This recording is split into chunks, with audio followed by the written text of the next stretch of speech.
The story begins when I was a child. My father at the time was a big hunter and trapper in the woods nearby. He would set traps for small game out in the woods. I remember one evening my father coming in late from checking his traps. His hands and shirt were covered in blood. Thankfully the blood wasn't his, but of that of an animal that had been caught in his trap and something bigger eating it. I remember from that night on that the woods were off limits to us kids. This was quite awful, since my brothers and sisters often played in the woods nearby.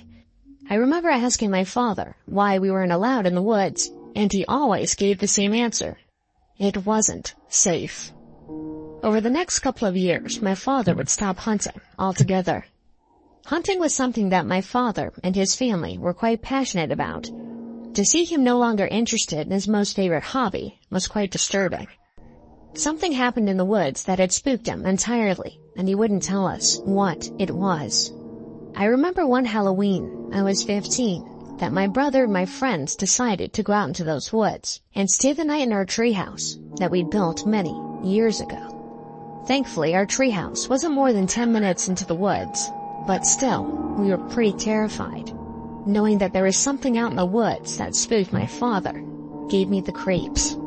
Before we entered the tree line, I already had the feeling of being watched, but I didn't say anything. I didn't want to be labeled the coward in our friend group. At this point, the sun had set, so it was dark out. We had our flashlights to guide us, but the woods were so thick that it seemed to swallow all the light that the lights gave off. The 10-minute walk into the woods felt like forever. Maybe it was further back than I remembered, or maybe we were just scared. Finally, we reached the treehouse. The treehouse seemed smaller than I remembered, and it looked quite weathered, but overall, it looked to be in decent condition. We climbed the ladder to our treehouse and went inside. While inside, my friends and I found all of our favorite toys that we'd left there years ago. We had a brief rush of nostalgia hitting us all at once.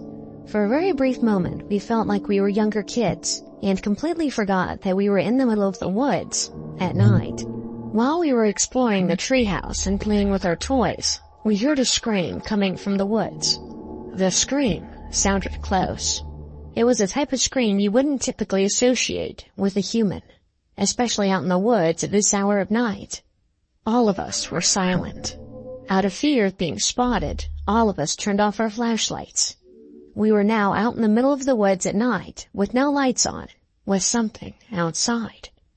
At least we were remotely safe in the treehouse, or so we thought. The treehouse provided a false sense of security. Whatever it was out in the woods probably wasn't capable of climbing the ladder. After coming to this realization, my friends and I felt that we were safe enough to turn on our flashlights. After peering around in the woods for a few minutes and not seeing anything, we decided that we've had our fun and to turn in for the night. This would mean that we'd have to climb down from our safe spot in our treehouse, down into the woods. We were no longer wanting to stay in that treehouse, but no one was wanting to be the first one down into the woods. We picked my brother, who happened to be the smallest in the group, to be the first one down into the woods. We all promised to watch guard and make sure that nothing got him. I'm not entirely sure if my brother believed what we were saying, but he decided to go down anyways. As my brother descended into the woods below, I began to have that feeling again, of being watched. That feeling of being watched was now accompanied with the smell of rotting flesh. I couldn't exactly see whatever it was, but I knew it was out there. Not wanting to scare my brother, I didn't say anything, and let him continue climbing down into the woods. Once at the bottom, my other friend decided to go down.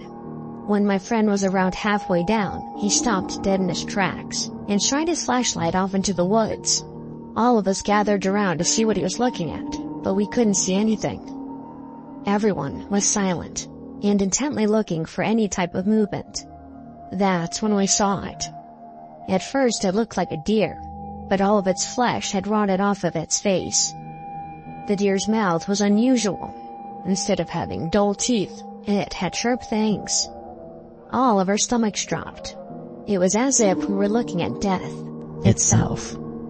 My brother, being on the ground, was not able to see what we were looking at. He had no idea that the creature was only a few meters away from him. Without hesitating, I told my brother to run and to get Dad. My brother took off into the dark woods, leaving his flashlight on. I looked back to see the creature again, but the creature was gone. I feared the worst and thought that it was going for my brother. My brother was rather slow, and him leaving his light on made him an easy target. We all screamed for him to run faster and to not stop or look back at all. But as we were screaming, we saw his flashlight stop moving. We were all terrified. Whatever that thing was, it probably had my brother.